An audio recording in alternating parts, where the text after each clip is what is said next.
प्यारे विद्यार्थियों, आपका इतिहास विभाग में हार्दिक स्वागत है। आज हम चर्चा करेंगे बीए प्रथम वर्ष के द्वितीय पेपर के बारे में। आप जानते हैं कि इतिहास के दो पेपर हैं, फर्स्ट और सेकंड। सभी ऑप्शनल सब्जेक्ट्स के, सभी ऐच्छिक विषयों के प्रथम और द्वितीय दो प्रश्न पत्र होते हैं। इतिहास में भी दो है। प्रथम प्रश्न पत्र मैंने पहले के व्याख्यान में आपको बताया है, उसका नाम है भारत का इतिहास, जो कि उस प्रारंभ से अर्ली टाइम से लेकर के और 1206 ईस्वी तक है। वो प्राचीन भारत का इतिहास भी कहलाता है, क्योंकि वो भारत का प्राचीन काल का अध्ययन हम उस पेपर में करते हैं। दूसरा जो आपका पेपर है उसका नाम मैंने पहले बताया है, आधुनिक विश्व का इतिहास। इसका समय 1453 से प्रारंभ होता है और 1950 पर आकर समाप्त होता है। यानी 1453 से लेके 15वीं शताब्दी से लेके 1950 तक 20वीं शताब्दी का जो फर्स्ट हाफ है, वहाँ तक इसका टाइम पीरियड है। आधुनिक विश्व का जो इतिहास अपना जो पेपर है, इसके लिए जो पुस्तक जो आपके पाठ्यक्रम को कवर करती है, उस पुस्तक का नाम आधुनिक विश्व इतिहास की रूपरेखा, जो स्लाइड में आप देख रहे हैं। समय इसमें दिया हुआ है 1453 से 1950। इसके जो लेखक हैं, आपकी पुस्तक के दो लेखक हैं इसमें। पहले हैं डॉक्टर कालूराम शर्मा, जो वनस्थली विद्यापीठ विश्वविद्यालय वनस्थली में इतिहास विभाग में एचओडी विभागाध्यक्ष थे, प्रोफेसर थे। उनके सहयोगी लेखक डॉक्टर प्रकाश व्यास, यह भी वनस्थली विद्यापीठ विश्वविद्यालय वनस्थली में इतिहास विभाग जो वहाँ चलता है उसमें प्रोफेसर थे। और यह पुस्तक पंचशील प्रकाशन, चौड़ा रास्ता, जयपुर से प्रकाशित होती है। हमारे पुस्तकालय में भी यह पुस्तक उपलब्ध है।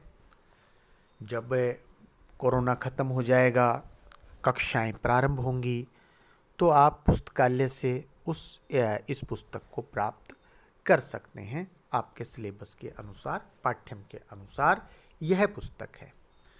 एक और पुस्तक, बहुत अच्छी पुस्तक है। इस पुस्तक का नाम, जो टाइटल है, आधुनिक विश्व का इतिहास। पहले वाली पुस्तक का टाइटल था आधुनिक विश्व इतिहास की रूपरेखा। अब वो उस पुस्तक का टाइटल विश्व इतिहास की रूपरेखा है, लेकिन कहीं इसमें कन्फ्यूजन की आवश्यकता नहीं है। इस रूपरेखा से जो तात्पर्य है, इसका जो अभिप्राय है, वह भी इतिहास है। तो दूसरी पुस्तक जो आपको आपके स्क्रीन पर दिखाई दे रही है, आधुनिक विश्व का इतिहास। इस पुस्तक का जो समय है 1500 ईस्वी से प्रारंभ होता है और 2000 ईस्वी तक है।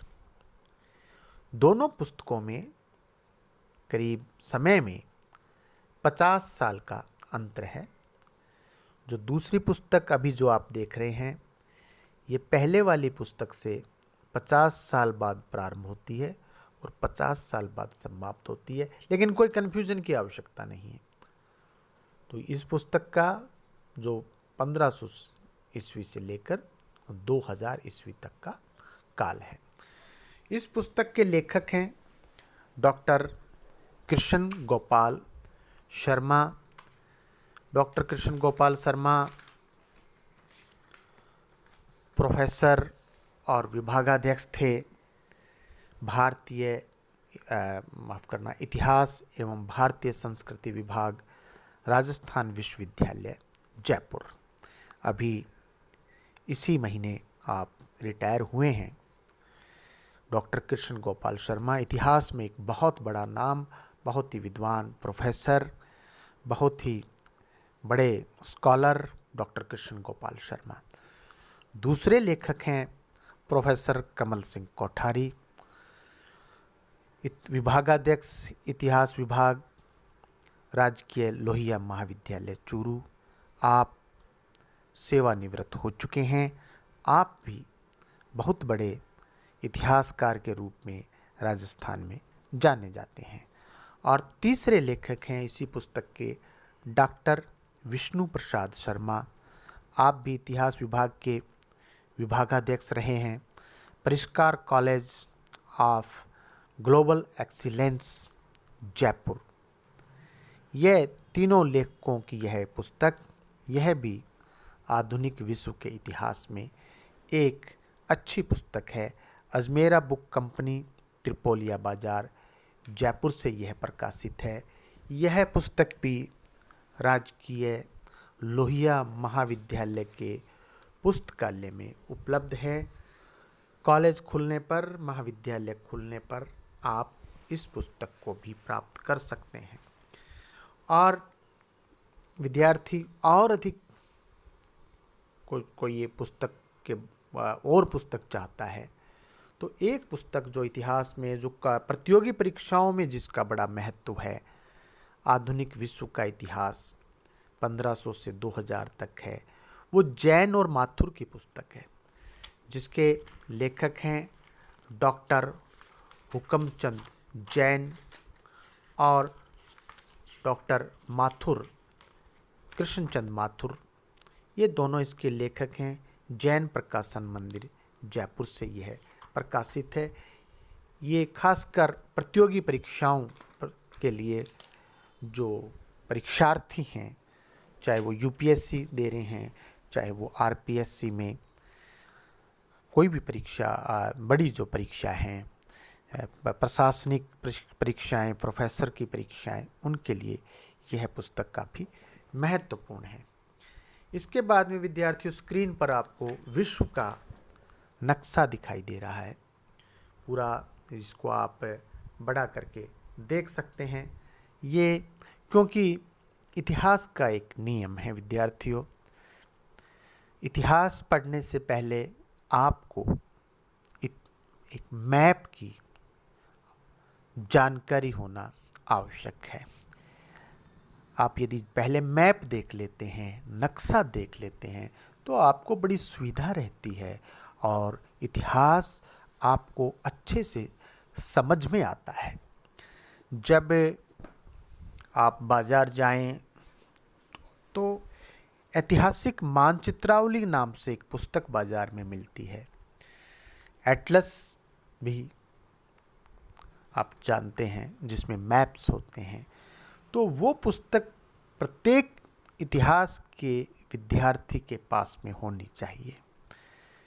और ये ऐसा क्योंकि उस पुस्तक में विभिन्न काल के विभिन्न देशों के मैप्स दिए गए हैं।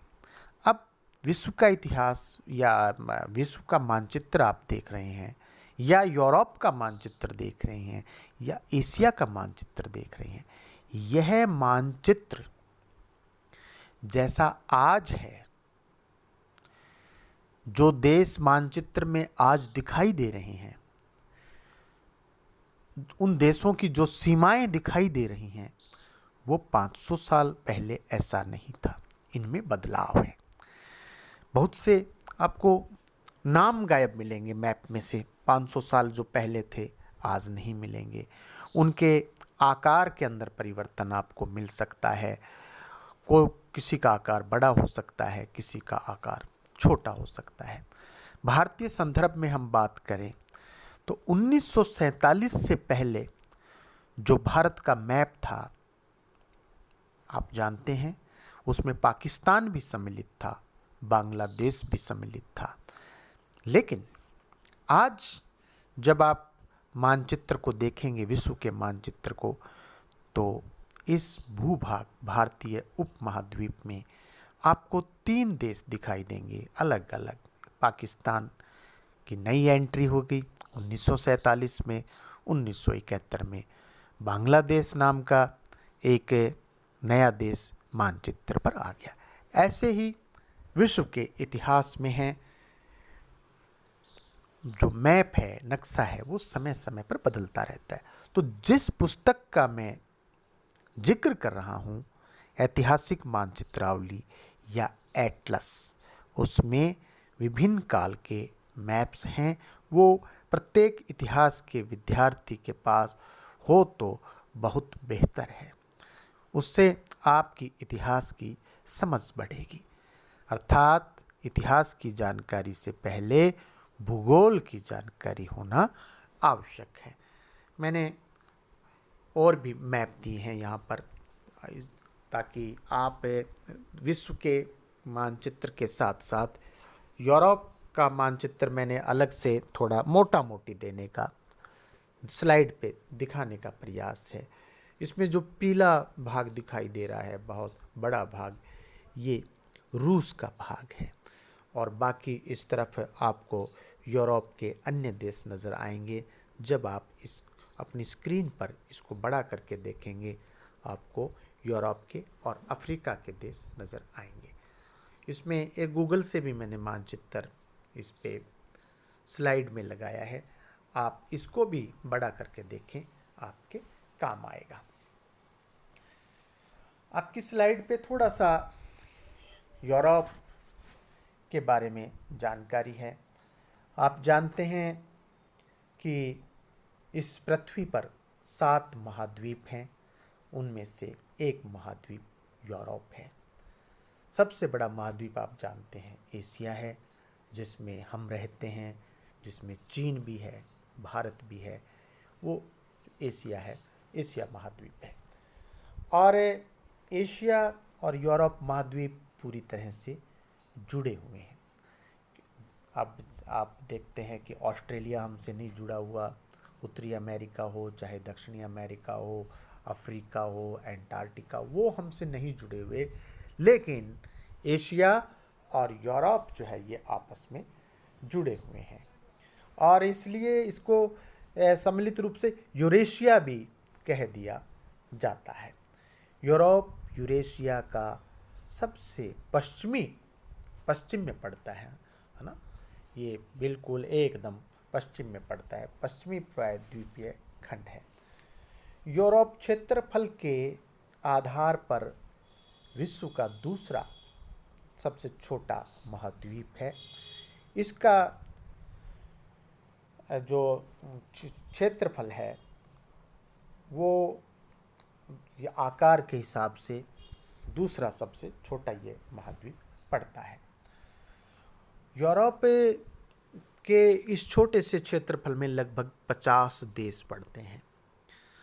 और एक जो बड़ी बात है, यूरोप में कोई मरुस्थल नहीं है, पूरे यूरोप में कहीं भी डेजर्ट नहीं है। और यूरोप का जो एक देश रूस, जो कि सबसे बड़ा देश है, उसका वो 2 महाद्वीपों के अंदर वो कवर करता है, 2 महाद्वीपों को, एशिया महाद्वीप और यूरोप महाद्वीप। उन दोनों महाद्वीपों में वो देश जो है स्थित है। स्लाइड पे आपको पुस्तक दिखाई दे रही है, पुनः भारत का इतिहास। पुस्तक में जो पहला चैप्टर है वो आपका प्रथम इकाई का पहला टॉपिक है, पुनर्जागरण। आप इसको बड़ा करके आगे पीछे करके देखेंगे तो इसमें सारे टॉपिक्स हैं। पुनर्जागरण में, जिसको रेनेसा भी कहा जाता है, इसमें ऐतिहासिक पृष्ठभूमि है, जो सब टाइटल्स हैं, क्या स्थिति में परिवर्तन हुआ, पुनर्जागरण का अर्थ क्या है, पुनर्जागरण की विशेषताएं इसी चैप्टर में हम करेंगे। पुनर्जागरण के कारण करेंगे। पुनर्जागरण इटली में प्रारंभ हुआ, ये इटली में ही क्यों हुआ, इटली की जगह इंग्लैंड में क्यों नहीं हुआ, फ्रांस में क्यों नहीं हुआ, यह भी हम इसी अध्याय में करेंगे। मानववाद क्या है, मानववाद का विकास क्या है, वह भी हम इसी अध्याय में करेंगे। साहित्य में पुनर्जागरण की अभिव्यक्ति, कला के क्षेत्र में पुनर्जागरण, साहित्य यानी इसमें पुस्तकें आ जाएंगी, विचारक आ जाएंगे, कवि आ जाएंगे। कला आप जानते हैं, कला चाहे वो भवन निर्माण कला हो, चाहे वो संगीत कला हो, चाहे वो नृत्य कला हो, चाहे वो चित्रकला हो, मूर्ति कला हो, तमाम प्रकार की ये सारी चीज़ें कला के अंतर्गत आ जाती हैं। विज्ञान के क्षेत्र में पुनर्जागरण, क्या क्या उस समय वैज्ञानिक आविष्कार हुए। भौगोलिक अनुसंधान, पुनर्जागरण के दौरान ही भौगोलिक खोजें हुई और उसी समय यूरोप वासियों को भारत का मालूम चला, इधर वास्को डी गामा आया। उसी काल में इनको अमेरिका की जानकारी हुई। तो भौगोलिक अनुसंधान में कि भौगोलिक अनुसंधान के क्या कारण थे, कहाँ कहाँ खोज की गई और क्या इसके परिणाम रहे, यह भी हम इसी अध्याय में करेंगे। और फिर इसी अध्याय के का अंत में हम करेंगे पुनर्जागरण के परिणाम और पुनर्जागरण का महत्व। इस प्रकार ये हम इसके अंदर करेंगे। दूसरा टॉपिक धर्म सुधार आंदोलन रहेगा। धर्म सुधार आंदोलन में 16वीं सदी के प्रारंभ में चर्च की क्या स्थिति थी, धर्म सुधार आंदोलन का अर्थ क्या होता है, धर्म सुधार आंदोलन के कारण क्या थे, धर्म सुधार आंदोलन के नेता कौन थे, मार्टिन लूथर का इसके अंदर क्या योगदान था, मार्टिन लूथर के क्या सिद्धांत थे, ज्विगली, कॉलिनवाद, ये जो सब थ्योरीज हैं ये इसमें आएंगी। इंग्लैंड में एंग्लिकनवाद का उदय, प्रतिसुधार आंदोलन धर्म सुधार आंदोलन के काउंटर में स्टार्ट हुआ था। जेसुइट संगठन और सुधार आंदोलन के परिणाम, ये मैंने पहले जो 2 टॉपिक्स हैं आपकी फर्स्ट यूनिट में उसका आपको मोटा मोटी बताया है। आप विद्यार्थियों एक बात आप अपने मस्तिष्क में बिल्कुल स्थापित कर लें, अच्छे से समझ जाएं कि इतिहास बहुत महत्वपूर्ण विषय है।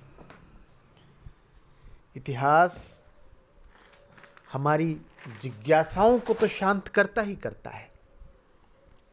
हम अपने बारे में जानना चाहते हैं, हम दुनिया के बारे में जानना चाहते हैं, विकास की कहानी को जानना, मानव के विकास की कहानी को जानना चाहते हैं। आज से 500 साल पहले, आज से 1000 साल पहले, आज से 2000 साल पहले, आज से 5000 साल पहले मनुष्य क्या करता था, क्या खाता था, क्या पहनता था, किस प्रकार से आजीविका उसकी चलती थी, क्या उसकी मान्यताएं थीं, क्या उसके रीति रिवाज थे, क्या उसके आचार विचार थे। ये एक जिज्ञासा सामान्य रूप से, स्वाभाविक रूप से सभी मनुष्यों में होती है और इतिहास के विद्यार्थी में भी ये जिज्ञासा होती है। तो ये बिल्कुल एक स्वाभाविक प्रश्न है, उसका निदान इतिहास में मिलता है। तो इतिहास एक रुचिकर विषय है। अब आप भारत में बैठे हुए ये पेपर हम जो पढ़ेंगे, विश्व के इतिहास के बारे में जान जाएंगे एक पुस्तक के माध्यम से कि यूरोप में उस समय क्या क्या चल रहा था, दुनिया में उस समय क्या क्या चल रहा था। एक पुस्तक के माध्यम से आप जानकारी प्राप्त कर लेंगे। आप पिछले 500-600 साल को विजिट कर लेंगे एक पुस्तक के माध्यम से। तो पहली बात तो यह है कि इतिहास एक जिज्ञासा को शांत करने वाला रुचिकर विषय है। दूसरी बात कि हम पढ़ाई क्यों कर रहे हैं, आखिर इस पढ़ने से हमें क्या मिलेगा। तो देखिए, ये सबसे बड़ी जो बात है, मैं दार्शनिक पक्ष की तरफ नहीं जाता, मैं व्यवहारिक पक्ष की बात करूँगा आपके साथ में, कि हम या आप जो भी बच्चे पढ़ रहे हैं वो आजीविका के लिए, कि आपको इस पढ़ाई से आजीविका मिले। अब ये भी एक बात साथ साथ में है, अच्छे नागरिक होना, मूल्य मिलना, अपनी संस्कृति की जानकारी होना, ये तमाम बातें हैं। लेकिन जो प्राथमिक बात एक विद्यार्थी के और उसके माता पिता के जहन में है कि इस विषय को पढ़ने से हमारे बच्चे बच्ची को जॉब मिलेगा या नहीं मिलेगा। तो प्यारे बच्चों, इतिहास जो आपका जर्नल नॉलेज जो होता है उसका एक बहुत बड़ा पार्ट है। कोई भी प्रतियोगी परीक्षा देते हैं उसमें सामान्य ज्ञान, जनरल नॉलेज की आवश्यकता है और इतिहास आपकी उस आवश्यकता की पूर्ति करता है। नंबर 1 बात। दूसरा, आप आईएएस बनना चाहते हैं, आप प्रोफेसर बनना चाहते हैं, आप आरएस बनना चाहते हैं और बहुत सारी नौकरियां, आप एक +2 सीनियर स्कूल के अंदर व्याख्याता बनना चाहते हैं, उन सब में इतिहास एक बहुत महत्वपूर्ण विषय है। जहाँ तक बात टीचिंग की है, चाहे वो यूनिवर्सिटी टीचिंग हो, कॉलेज टीचिंग हो, स्कूल टीचिंग हो, इतिहास में जो शिक्षकों के जो पदों की संख्या है वो पर्याप्त होती है, यानी कि बहुत बड़ी वैकेंसी निकलती है और वो वैकेंसी आपके लिए लाभदायक हो सकती है जब आप इतिहास जैसा विषय लेते हैं। तो कहीं भी ये कन्फ्यूज़न ना रहे कि इतिहास उनको नौकरी दिलवाने में, आजीविका दिलवाने में सक्षम है या नहीं है। तो विद्यार्थियों, इतिहास इसमें पूर्णतया सक्षम है। इतिहास को रुचि के साथ पढ़ें, इतिहास को जिज्ञासा के साथ में पढ़ें। इतिहास में कोई कठिनाई नहीं है, और फिर भी कोई कठिनाई है, चाहे वो मेरा पेपर है, चाहे वो किसी अन्य प्रोफेसर साहब पढ़ाते हैं उनका पेपर है, हम 3 यहाँ पर शिक्षक हैं, प्रोफेसर्स हैं, आप हम तीनों से किसी से भी आप जब आप कॉलेज खोलेंगे हमारी मदद ले सकते हैं और हमसे एक मैसेज डाल करके कि सर या मैडम, मैं आपसे बात करना चाहती हूँ, मुझे आप बताइए किस समय बात करूँ, तो वो अपनी सुविधा से आपको समय दे देंगे और आपकी जिज्ञासा को, आपकी किसी भी जो कठिनाई है उसका निवारण करेंगे। अब हम जो पुनर्जागरण का जो अध्याय है हमारा, वो हम अगले व्याख्यान में करेंगे। आपको बहुत बहुत धन्यवाद।